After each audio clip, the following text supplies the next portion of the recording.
When we consider the prevention of underage drinking, we usually think of the health and the social benefits from stopping young people from having alcohol. We can prevent future addiction and crime and other consequences. But we rarely consider the potential cost savings realized by effective prevention, possibly because accurately answering that question is very difficult. To answer it, we first need to understand what alcohol misuse costs the state. Fortunately, in 2012, economists at the Wyoming Survey and Analysis Center of the University of Wyoming looked at the societal cost of alcohol use disorders in Wyoming. These costs include things like alcohol-related death, crime, motor vehicle crashes, treatment, and more. Their estimate was conservative, only including data on specific measurable costs and not for things like pain and suffering. They found that alcohol cost Wyoming approximately $843 million in 2010 alone. In fact, a single alcohol use disorder costs roughly $314,000 over a person's lifetime. Second, we need to understand the impact of prevention efforts targeting underage drinking.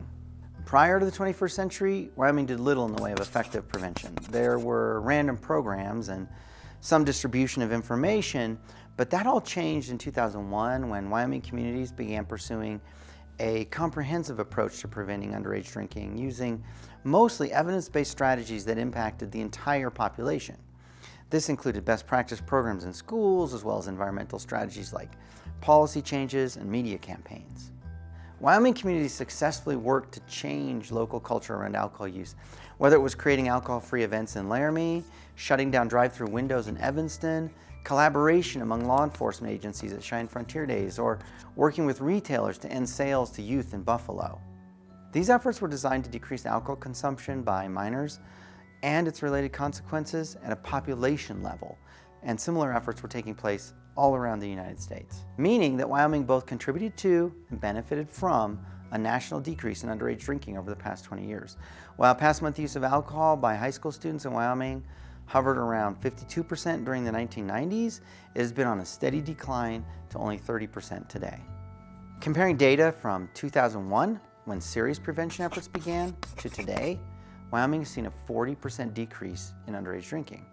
Economists at the Wyoming Survey and Analysis Center used peer-reviewed literature on delaying the onset of alcohol use to estimate the number of youth specifically impacted by these efforts. The answer is that in 2014 alone, there were 389 high school seniors in Wyoming who avoided future alcohol use disorders because of that 40% decrease in underage drinking. So, what are the cost savings from the prevention of underage drinking in Wyoming? Putting the numbers together, by preventing 389 students from developing alcohol use disorders, prevention saved Wyoming $122 million over the course of the lives of those individuals.